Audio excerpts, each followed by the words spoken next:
Dans un processus équinoxial de recentrage de l'astrologie sur ses fondamentaux, je donnerai 3 exemples. L'exemple d'André Barbeau, qui a voulu, à partir de la fin des années 60,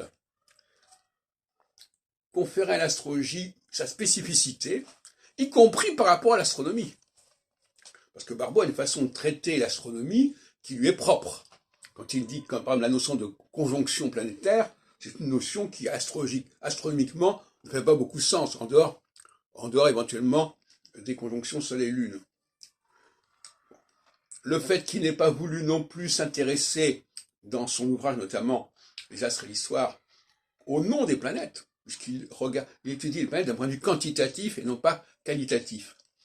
Il dit qu'il y a tant de conjonctions, peu importe que c'est une conjonction entre... Bon, du moment que c'est entre Jupiter, Saturne, Uranus, Neptune et Pluton, ça fait une conjonction. Mais on n'a pas à savoir, d'après Barbeau, si c'est Neptune ou Pluton qui est là.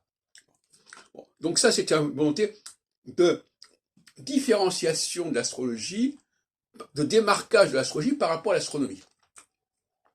Alors on a le cas de Roger Eke, avec son astrochronobiologie, qui m'a encore écrit il y a 3 jours, pour me dire qu'effectivement, lui, il ne voulait pas s'intéresser au transit. Alors j'ai eu du mal pendant un certain temps à comprendre pourquoi, mais maintenant je comprends très bien. Parce que les transits, ça part dans tous les sens. Un transit ceci, un transit cela, à telle planète, transit ceci, là. Bon, donc c'est fouillis. Même si astronomiquement, ça peut se calculer, mais c'est fouillis. C'est gribouille. Bon.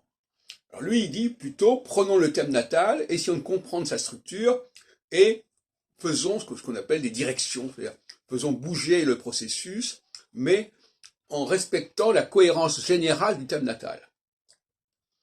Et puis il y a la 3e solution, qui est la mienne, et qui est de se focaliser sur le seul cycle de Saturne, pour des raisons que j'ai déjà expliquées par ailleurs, et donc, par conséquent, là encore, de se démarquer de l'astronomie, en disant que nous, on ne prend que ceci et pas cela, et deuxièmement, de se démarquer du thème natal, parce que moi je ne m'intéresse pas au thème natal, qui est finalement très proche de la divination, de l'astromancie, etc.